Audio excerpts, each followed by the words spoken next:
Hello student, আমি বিশ্বজিৎ। আজ আমি উচ্চ মাধ্যমিকের রাষ্ট্রবিজ্ঞান বিষয়ের কয়েকটি প্রশ্ন ও উত্তর নিয়ে আলোচনা করছি তৃতীয় সেমিস্টার থেকে। অধ্যায়ের নাম আছে দ্বিতীয় বিশ্বযুদ্ধ পরবর্তী সময়ে আন্তর্জাতিক সম্পর্ক। দেখো, তৃতীয় সেমিস্টারে এমসিকিউ টাইপ প্রশ্ন হয়, 4টি করে অপশন থাকে। একটা প্রশ্নে যে অপশানটা সঠিক সেটা লিখতে হবে,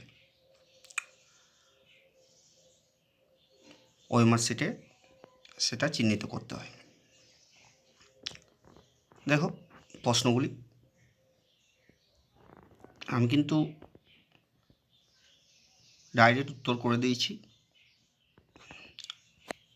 দেখো, প্রথম প্রশ্নটা আছে, ঠান্ডা যুদ্ধের সময় আয়রন কার্টেন শব্দটি যার প্রতীক ছিল?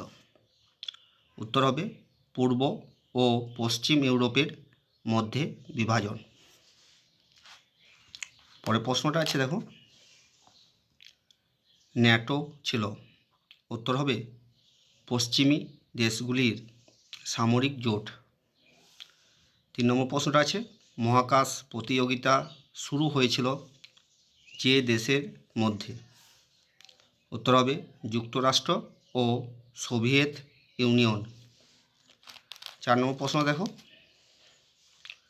ঠান্ডা যুদ্ধের সময় যে সংকট সবচেয়ে বিপজ্জনক ছিল?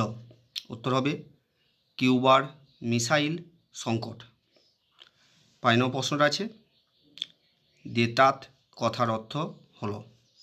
উত্তর হবে উত্তেজনা প্রশমন। পরের প্রশ্নটা আছে, দ্য কোল্ড ওয়ার গ্রন্থের রচয়িতা হলেন? উত্তর হবে ওয়াল্টার লিপম্যান। পরের প্রশ্নটা আছে, দেখো, স্নায়ুযুদ্ধ ছিল আদর্শগত ও কৌশলগত প্রতিযোগিতা। এর পরের প্রশ্নটা আছে, 38 ডিগ্রি অক্ষরেখা বরাবর একটা শূন্যস্থান আছে, দেশকে বিভক্ত করা হয়। তাহলে শূন্যস্থানে কি উত্তরটা হবে? কোরিয়া দেশকে। অর্থাৎ এই 38 ডিগ্রি অক্ষরেখা বরাবর কোরিয়া দেশকে দুটি ভাগে বিভক্ত করা হয়েছিল, উত্তর কোরিয়া ও দক্ষিণ কোরিয়া।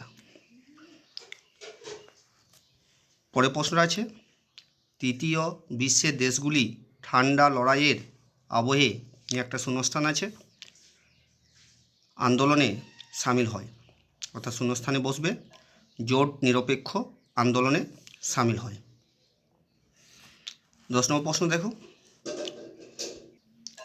স্তম্ভ মেলাতে হবে, স্তম্ভ এ, স্তম্ভ বি। স্তম্ভ এ এর দিকে দেখো, প্রশ্নটা আছে বান্দুং সম্মেলন। উত্তরটা হবে, আমি মিলিয়ে দিচ্ছি, দেখো 3টে আই দেওয়া আছে, 1955 সালে বান্দুং সম্মেলন হয়েছিল। তাহলে কত সালে? 1955 সালে। এরপরে আছে বেলগ্রেড সম্মেলন। বেলগ্রেড সম্মেলনটা দেখো কোনটা হবে উত্তর হবে 1961 সালে। সিটা আছে ন্যাটো। উত্তর হবে পশ্চিমী দেশগুলির সামরিক জোট। ডিটা আছে ভিয়েতনাম যুদ্ধ। উত্তরটা হবে 1955 থেকে 1975 সাল পর্যন্ত। উত্তরটা নিচে করে দেওয়া আছে, দেখো।